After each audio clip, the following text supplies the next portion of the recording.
Hello everyone, this is the Paladin speaking. A solid superhero game should do two things.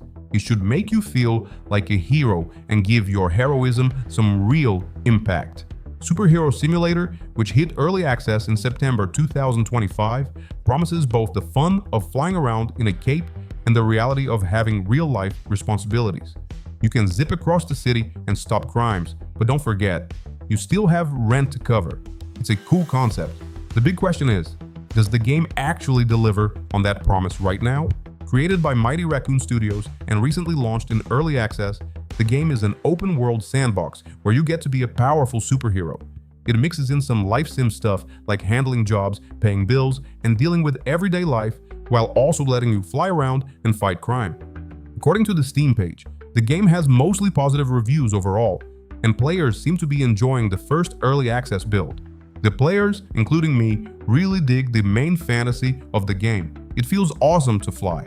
Getting around the city is fun, and the struggle of balancing being a hero with everyday life hits home. Streams and early reviews capture the excitement of just being a hero in a world that reacts to what you do. But let's be real, it's still in early access. The game can get repetitive. With the missions, the combat isn't very deep, and some elements like voice lines, animations, and certain UI parts feel a bit rough around the edges. The concept is great, but this early version definitely has some work to do. Let's break it down a bit. What makes Superhero Simulator really cool right now? First off, flying around feels super fun and freeing. That's what every hero game needs, and this one definitely nails it. Plus, the whole idea of juggling superhero stuff with normal life is pretty fresh and hits hard emotionally. It gives you some cool moral dilemmas and ways to roleplay. Also, it's great to see that the developer listens to the community and keeps pushing out updates. That's a big win for a smaller studio with a big vision.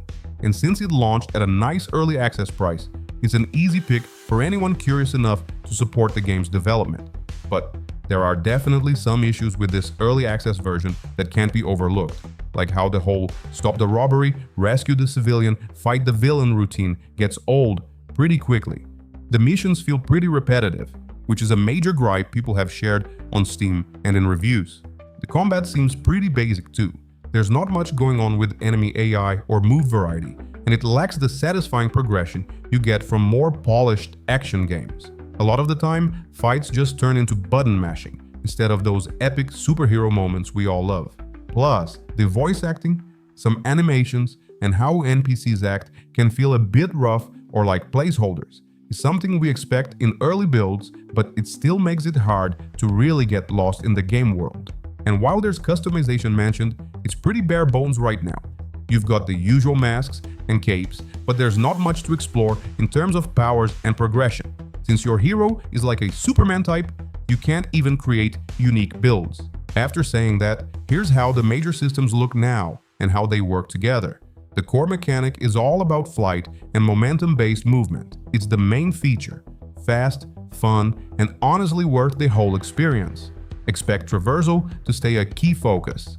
Right now, a lot of missions feel like repeat versions of each other.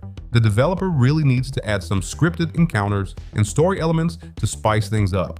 The jobs and rent mechanic is a cool twist. It adds some stakes for heroism and encourages a bit of planning. So far, it feels more like a novelty than a deep gameplay feature, but it's definitely a solid design idea. The early access version shows some basic powers and upgrades. There's a good starting point for fun hero abilities, but it could really use more variety, better enemy designs, and a sense of progression to feel well-rounded. The city has a charming comic book style in certain spots, but sometimes it feels a bit empty due to placeholder assets and repetitive NPCs. Developer updates and community patches will be super important for improving this.